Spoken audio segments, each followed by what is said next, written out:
Hi everyone, my name is Rajesh, and in this video we are going to have a look at top 5 skills or qualities that are needed for an ERP consultant. Now just a disclaimer, this is just my opinion. So whatever skills I have put in this particular video, that may not be an exhaustive list of all the qualities or all the skills that an ERP consultant may need to have in order to be a successful consultant.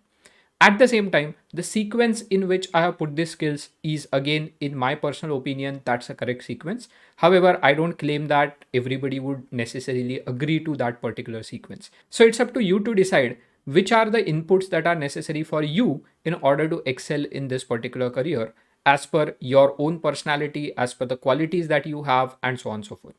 So, at number 5, I have the subject matter expertise. Now, as an ERP consultant or as a functional consultant to be specific, you are basically expected to know the business, you are expected to know the product, and you are expected to know the specific industry vertical in which you are implementing a particular ERP project. Now, by product, I mean the software knowledge. So if you are, let's say, an Oracle ERP consultant, then you need to know that Oracle ERP product in depth. Or maybe if you are an SAP consultant, you need to be a master of SAP as a product.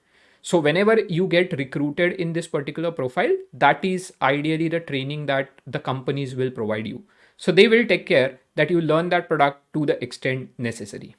The second thing, as I mentioned, is the industry expertise. So, for example, if you are implementing an ERP in a healthcare industry for a particular hospital, then in that case, you need to be knowing around certain terminologies that are used in that business and what exactly it means. For example, what is the meaning of IPD, that is inpatient department? What is the meaning of OPD, that is outpatient department?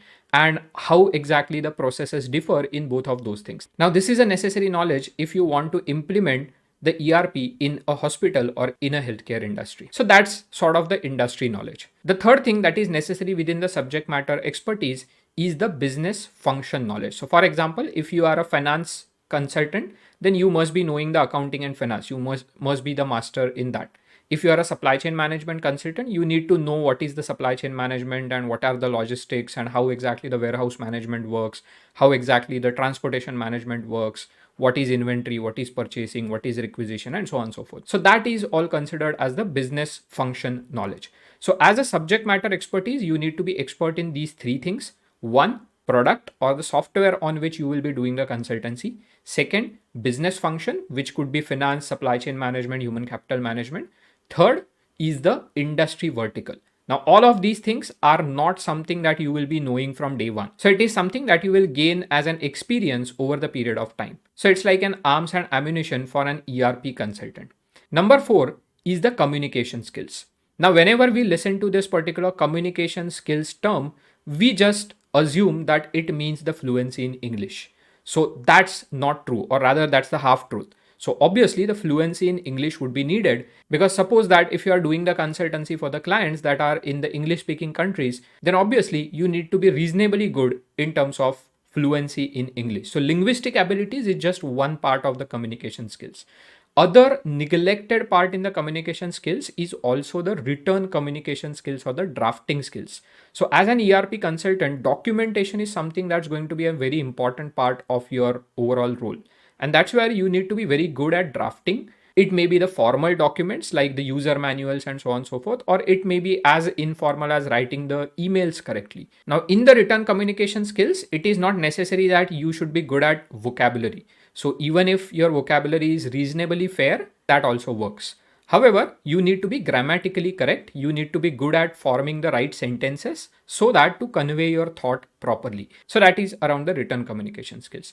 Third important part in the communication is about the articulation, which is around voice modulation, which is to make sure that if you are taking a user training session for, let's say, 20 or 25 people, then how do you make sure that your session does not go boring, or your session is not so dull that the people feel asleep. So that is something which is also a part of communication skills. So again, in the communication skills, there are three things. One is fluency or the linguistic ability. Second is the written communications, and then grammatical skills and the sentence forming and all of those things.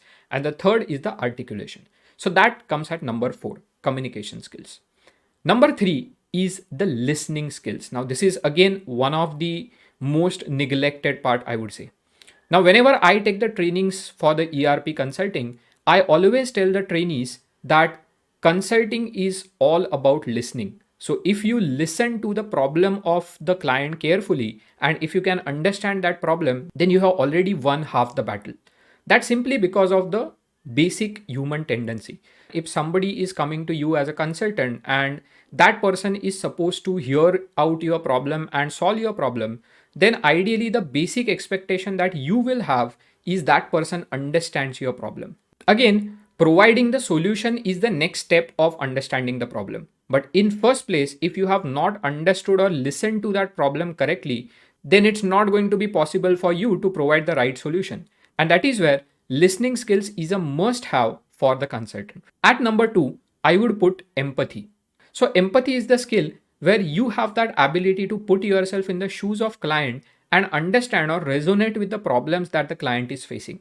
Now, again, this is something which is very, very important to understand the context and to understand the problems of the clients carefully. Because unless and until you understand the problem carefully and completely, you in any which ways will not be able to provide the right solution. So that's where empathy becomes the most important or one of the most important qualities that the ERP consultant should be having. Now, again, how to develop the empathy? It is not something which is sort of an overnight process, or it is neither a rocket science.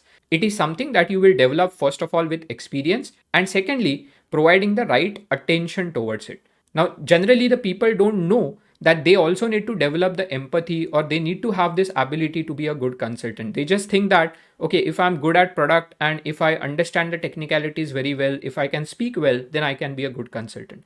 Ideally, that's not true. And that is where, for developing the empathy, you just need to focus on practicing it. And then gradually, you will be good at it. And now, the most important quality is the right attitude towards work. Now, whenever you start as a fresher in the ERP consulting domain, obviously nobody is going to expect from you that you will be top notch in terms of the product skills or the business functional skills or the industry vertical experience and so on and so forth. Because all of that will be built gradually. However, what people or your managers would definitely expect is the right attitude. Now, attitude is sort of a broader term. So, how do I exactly decipher or dissect it? So, I would say that there are 3 to 4 things that are coming under this blanket term called attitude. First thing is being open to work and open to challenging tasks. Now, many a times what happens is, as a fresher also, we overemphasize on, let's say, work-life balance, or we overemphasize on being in our boundaries or saying no to certain things and so on and so forth. I personally feel that at least in the beginning phase of your career, that should not be the priority. Rather, the priority should be taking whatever work you can do. And you should not be drawing the boundaries around you. So you should not be saying that, okay, I'm just a financial consultant. So if certain task is given to you that does not belong to the financials domain, but it is something which is supply chain management, or which is something which is not even the primary task that you are supposed to do. So it's all about how do you react to such situations. It's all about like whether you take that task with open arms, or it is something like you say, no, this is not something in my domain and I won't do that. That is something that defines the attitude. So coming with the right attitude is something which is absolutely essential, at least in the beginning phase of your career. The second part in the attitude is about taking the ownership of the tasks that are given to you. Now, no manager ideally likes to micromanage. So if somebody has given you a task, then you need to own that task. What do we mean by ownership? It is something like you need to take that task as your own responsibility. So let's say that if you are not going to be completing that task on the due date, then it becomes your moral responsibility to inform that in advance to your manager or maybe to the client, along with whatever are the right justifiable reasons. And you also need to give them the solution that, okay, I will be delivering it maybe by this date or this date. Secondly, it is also about sometimes stretching yourself to complete that task in the given deadline or in the given timelines. So that is ownership. Nobody should be needing to come back to you again and again, take the follow-ups, whether this task is done or whether this is completed and so on. You need to be proactive enough. You need to be taking the complete ownership of that task which is assigned to you. That is again one more point in the attitude, in the right attitude. The third and conclusive point in the attitude is the problem solving. Now, this is something that most of the people assume is the topmost quality of a consultant, which is problem solving skills. Now, many a times people feel that it is skill. In my opinion, it is all about how do you look at a particular problem thrown at you. So there could be two ways. One is to crib about that problem and to give 100 reasons why you cannot solve it. Second is like take the ownership and solve that problem whatever it takes. Now you may not be successful in first attempt, in second attempt, but it is all about continuing to learn and continuing to deliver. That's more of a problem solving for me. So it is more of an attitude rather than a skill. So to summarize, we have seen top 5 qualities for an ERP consultant. Number 5, subject matter expertise. Number 4, communication skills. Number 3, listening skills. Number 2, empathy. And number 1, right attitude. Thank you everyone for watching this video. With the advent of cloud, the ERP solutions are becoming more and more affordable. And that's where even the small and mid-scale organizations are increasingly opting for ERP softwares. What it means for us is ERP consulting as a career option is now more lucrative than ever. So if you are a fresher finance, commerce and management graduate and want to build your career in the ERP consulting industry, then go visit www.yourerpcoach.com and hit that inquire button right now.